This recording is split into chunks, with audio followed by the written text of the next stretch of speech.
On March 2017, littlethings.com featured the story of Taylor. Taylor, a female job candidate, applied to a job in a small startup company. She successfully passed the first interview, and as she was waiting for the second one, she sent a message to the recruiter reading, "If I do end up filling this position, how much will I be paid per hour? Benefits will also be included, right? Sorry, just thought I should ask now." Shortly after, she received a response reading something like, "Your questions reveal that your priorities are not in sync with the values of this company. It is paramount that our staff display intrinsic motivation and are proven as self-starters. At this point, we will not be following through with our interview on Thursday." Stunning, right? Outrageous.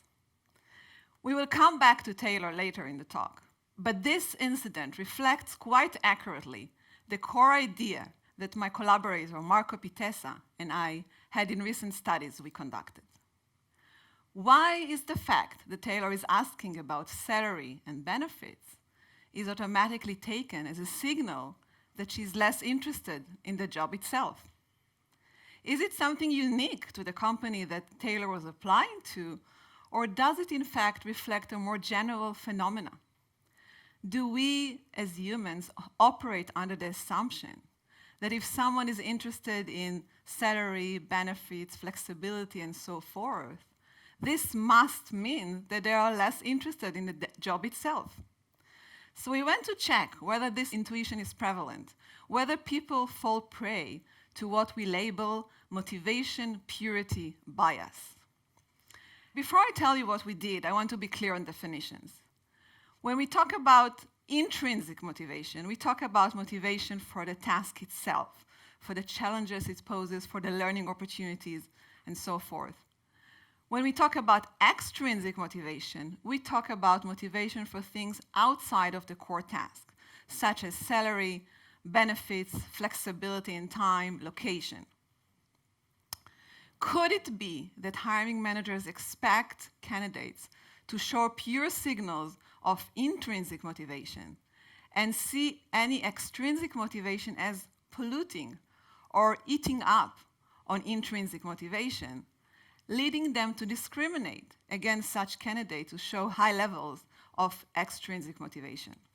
This proposition, reflected in the story of Taylor, is quite intriguing given what we know from research. So research has shown that both motivations are often high within the same individual. Importantly, a meta-analysis by Serasoli and colleagues from 2014, spanning over 180 samples and across 200,000 respondents, has shown that more often than not, extrinsic motivation acts in synergy with intrinsic motivation to enhance motivation and performance. Shaw and Gupta say in an essay named "Let the Evidence Speak Again, Financial Incentives Are More Effective Than We Thought," that financial incentives relate positively to performance, do not reduce intrinsic motivation, and in general are more effective than we previously thought. We kind of know this ourselves, right? Assume I love the job that I do. Wouldn't I still be much happier, much more satisfied, much more likely to stay for the long term if I also appreciate the salary, the benefits, the flexibility? Assume I love the job that I do.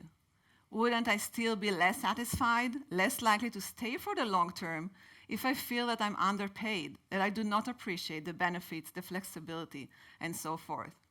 If that is the case, shouldn't we assume that when a hiring manager hears that a candidate is also happy with what is being offered extrinsically, this should be taken as a positive signal? I want to emphasize, we are not talking about asking for more, not asking for more benefits or for more salary, but merely saying that someone is happy with what is being offered, or just asking questions about this, like Taylor. Shouldn't this be an indicator that one might be a better fit for the job for the long term? Well, this is not what we find. In one study, we gave students the task to write cover letters for their dream job. We created a fake job ad that entailed responsibilities and also had a section about salary, benefits, flexibility that were quite attractive. And we asked the student to write in the cover letter why they are motivated to take this job. We then gave a separate sample of students to read the cover letters and to code them objectively on the extent to which their candidate expressed extrinsic motivation and intrinsic motivation. So we have objective levels of those motivations. Importantly, we then took a third sample of students and we asked them to be hiring managers. They had to read 4 cover letters of those candidates and to subjectively rate them on extrinsic and intrinsic motivation and then make a hiring recommendation. This is what we find. Those who expressed high levels of extrinsic motivation by the coding that we had were evaluated by the decision makers as lower on intrinsic motivation. And this was regardless of the actual intrinsic motivation that they expressed based on the coding. Those lower ratings of intrinsic motivation in turn led to 19% lower likelihood to make a hiring recommendation. Now you may say, well, those are students. Would this apply to real hiring managers who make hiring decisions on a daily basis, much like the hiring manager who was about to hire Taylor? So we did another study. And for this study, we recruited a professional actor. And we videotaped 4 versions of simulated business interview with this actor. Those videos were similar. They were different only on the answer that he gave to the question, please tell me why you're motivated to work for this company. A question that is frequently asked when one is being interviewed for a job. For example, in one version, he talked a lot about how he's excited about the job itself and the opportunities to learn, and a little bit about how he's happy with the package being offered. In another version, he also talked a lot about how he's happy about the job itself, the opportunities to learn and to grow, but also talked a lot about how he's happy with the salary, the benefits, the flexibility that is being offered. We then recruited hiring managers through a crowdsourcing company. And we told them to watch one version of these videos to rate the candidate on both extrinsic and intrinsic motivation and to make a hiring recommendation. Importantly, to make the decision deemed consequential, we did not reveal that we are an academic institute. So instead, we disguised ourselves as a small startup company trying to validate its screening processes and trying to get some consultancy services. This is what we find. Those who watched the video and in which the candidate showed high levels of extrinsic motivation, even if he also showed high levels of intrinsic motivation, rated him as lower on intrinsic motivation. And those lower ratings on intrinsic motivation led to 23% lower likelihood to make a hiring recommendation. So what is going on here? We know from research that in many cases both motivations are high, and in many cases those are the best performers. Is it okay for us to feel that we are motivated by both, but it's not okay to talk about it? It's not okay to hear another person talking about it? Well, we think this might be the case.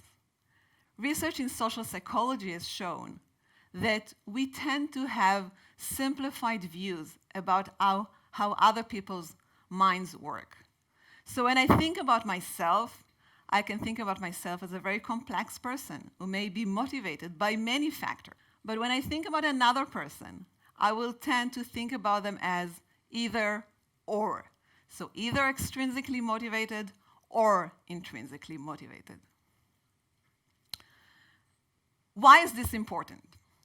So first, we think this may have implications for organizations who may be missing out on many qualified candidates, who may be high on both, and in fact, those may be the best performers who would stay for the long term. Secondly, this may have implications for discrimination in the hiring process, especially against vulnerable populations. So think, for example, about people from a lower socioeconomic background. Those people need money. They think more, rightfully so, about money, and they might, even unintentionally, ask questions about extrinsic features of the job.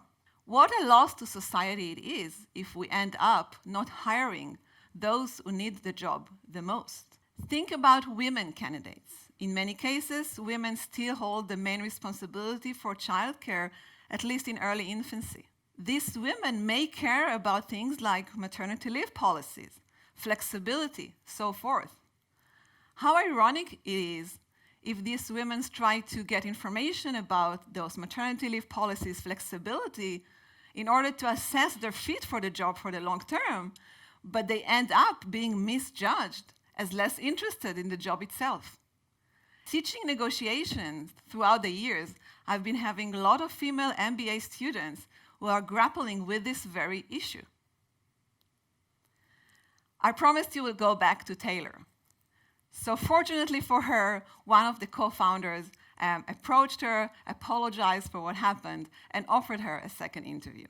But most of us will not be as courageous as Taylor. Most of us will not ask these questions.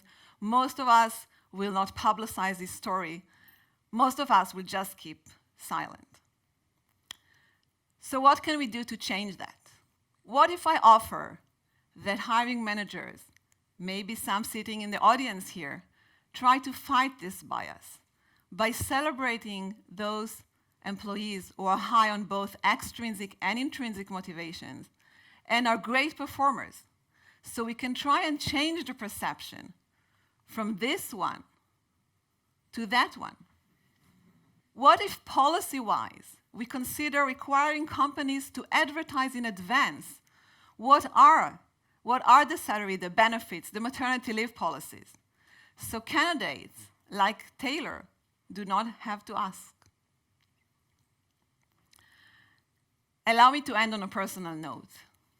I'm a researcher, and I absolutely love what I do.